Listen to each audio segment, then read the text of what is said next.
بسم اللہ الرحمن الرحیم۔ جیل کی سیاہ ظالم سلاخوں میں اسے اپنا دم گھٹتا محسوس ہو رہا تھا۔ اپنوں سے جدائی کا غم ناقابل برداشت تھا۔ وہ دن رات پچھتاوے کے آنسو بہاتی مگر بے سود۔ گزرا وقت کبھی اس کے ہاتھ نہ آ سکتا تھا، بلکہ پردہ اسکرین کی مانند اس کے سامنے تمام مناظر چلنے لگتے۔ کوئی بھی عورت اسے تانا دیتی تو یہی کہتی، کیسی سیاہ عورت ہو، ذرا حیا نہیں آئی۔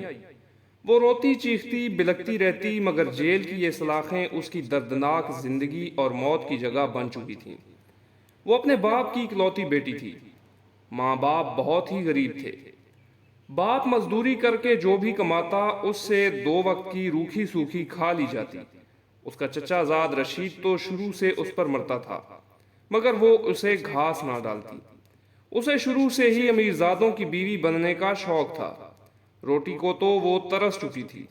جوان ہوئی تو ارمان بھی جوبن پر آ گئے۔ گلی کے کئی لڑکے اس پر مرتے تھے۔ بے حد حسین تھی، اسی لیے غرور بھی کرتی۔ جلد ہی اس نے ایک آدھ لڑکے سے بات کرنے کے بعد کھانے منگوانے شروع کر دیے۔ وہ اپنی عزت کی حدود کو جانتی تھی، مگر اس کا مقصد صرف باہر کی دنیا گھومنا اور کھلا کھانا پینا تھا۔ باپ کو اس کے حالات کا علم ہوا تو اس نے زبردستی چچا زاد رشید سے نکاح پڑھوا دیا۔ اب وہ رشید کی بیوی بن کر اس کے گھر رہتی۔ رشید جو کہ سموسوں کی ریڑھی لگانا تھا، شادی کے شروع میں تو وہ اچھا خاصا کھلاتا رہا، مگر آہستہ آہستہ وہی پرانے دن آنے شروع ہو گئے جب وہ بھوک سے بے حال ہوا کرتی تھی۔ رشید تو اسے بالکل ناپسند تھا۔ وہ اس سے محبت سے دیکھتا بھی تو اسے خوب ڈانٹتی اور اپنی طرف دیکھنے سے بھی منع کر دیتی۔ رشید بھی اس کے حسن کا اسیر تھا اور اب تو اسے اولاد کی خواہش تھی، مگر نازیہ جانتی تھی جو اسے پیٹ بھر کر نہیں کھلا سکتا وہ اس کی اولاد کو کیا کھلائے گا۔ اسی لیے اس نے اولاد نہ پیدا کرنے کی ٹھان لی۔ اب رشید بھی روز آگ بگولا ہوتا اور خوب مار پیٹ کرتا۔ وہ روز روز رشید کی مار پیٹ کھا کر تنگ آ چکی تھی۔ وہ کہیں دور ایک آزاد پنچھی کی طرح اڑنا چاہتی تھی۔ وہ اس ظلم سے نجات بھی حاصل نہ کر سکتی، کیونکہ جانتی تھی وہ والدین کے گھر واپس بھی نہیں جا سکتی، کیونکہ وہاں فاقوں کے طوفان منڈلا رہے تھے۔ وہ خود سے تنگ آ گئی۔ کبھی کبھی دل کرتا خود کو ختم کر لے، لیکن پھر چاہ کر بھی کچھ نہ کر سکتی۔ رشید کا چھوٹا بھائی یعنی اس کا دیور بشیر، جو شہر کی فیکٹری میں کام کرتا تھا، اکثر ان کے گھر آتا اور شہر کی بڑی بڑی باتیں کرتا، تو نازیہ کا بھی دل چاہتا وہ بھی شہر جائے، اس کے پاس ڈھیروں پیسے ہوں اور پھر وہ ملکہ بن کے راج کرے۔ وہ جانتی تھی رشید کے پاس بھی اپنا گھر ہے، سونا موجود ہے اور بہت ساری رقم جمع کر چکا ہے، مگر پھر بھی وہ ان سب تک رسائی حاصل نہ کر سکتی تھی۔ اس نے رشید کے چھوٹے بھائی کو ہی زلفوں کا اسیر بنانے کی کوشش کی۔ جلد ہی وہ اس کھیل میں کامیاب ہو گئی۔ رشید کی ریڑھی پر کام کرنے والا ملازم افضل بھی اس کے حسن کا دیوانہ تھا۔ وہ انہی اچھے برے حالاتوں میں زندگی گزار رہی تھی کہ اچانک غم کی ایسی آندھی چلی جو سب خوشیاں اپنے ساتھ بہا لے گئی۔ وہ روتی رہی، بلکتی رہی، زور زور سے چیختی رہی، مگر کوئی اس کی مدد کو نہ آیا۔ اس بھیانک رات میں نقاب پوش ڈاکوؤں نے زبردستی گھر میں گھس کر فائرنگ کی۔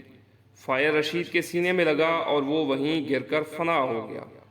رات کے اس پہر جب سب آرام کی نیند سو رہے تھے، اس نے اپنی چیخوں سے سب کو جگا دیا۔ اس کی دردناک چیخوں سے ہر کوئی غم میں مبتلا ہوتا نظر آیا۔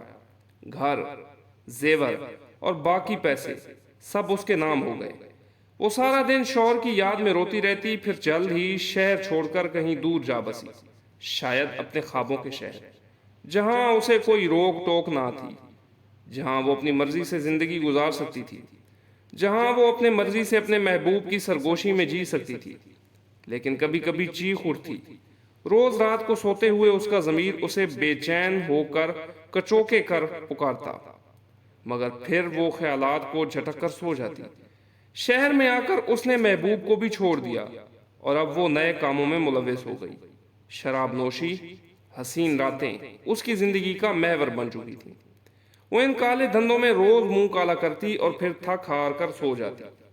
معاشرے کے سامنے وہ ایسی شریف عورت تھی جس کا سہاگ ظالم دیور نے ہی اجاڑ دیا، جو بیچاری شوہر کے غم میں جگہ جگہ دھکے کھاتی رہی اور پھر بالآخر بڑے شہر جا کر رہائش اختیار کر لی، جہاں فیکٹری میں کام کر کے 2 وقت کی کھا لیتی، مگر حقیقت تو اس کے برعکس تھی۔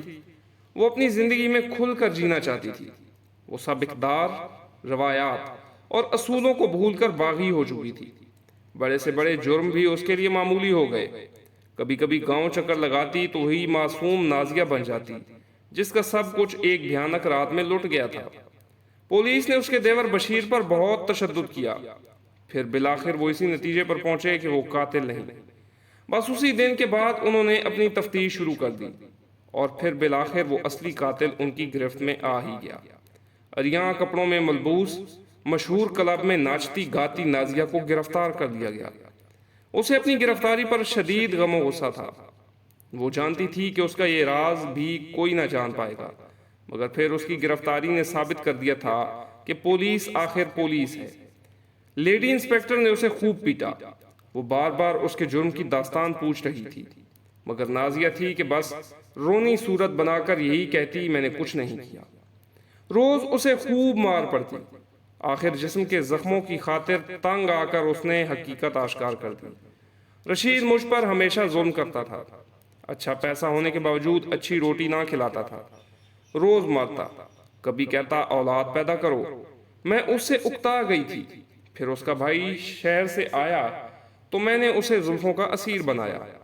ادھر رشید کی ریڑھی پر کام کرنے والے فضل کو بھی اپنا دیوانہ بنا لیا۔ افضل کا کچھ بدماشوں سے رابطہ تھا۔ میں نے افضل کے ساتھ مل کر اپنے شوہر کو ختم کرنے کا منصوبہ بنایا۔ میں جانتی تھی کہ میرا دیور شراب کا عادی ہے، اکثر شراب پی کر ہمارے ہی گھر آ جاتا۔ اس روز بھی اس نے خوب پی۔ پھر میں نے اسے نیند کی گولیاں کھلا دیں اور اپنے منصوبے کو پورا کرنے کو تیار ہو گئی۔ افضل نے چہرے کو نقاب سے ڈھکا۔ اس کے ساتھ 2 اور لوگ تھے۔ وہ گھر میں داخل ہوئے تو میں نے اچانک شور ڈالا۔ میرا شوہر باہر آیا تو انہوں نے تھوڑی ہی لڑائی کے بعد فائر اس کے سینے پر مارا۔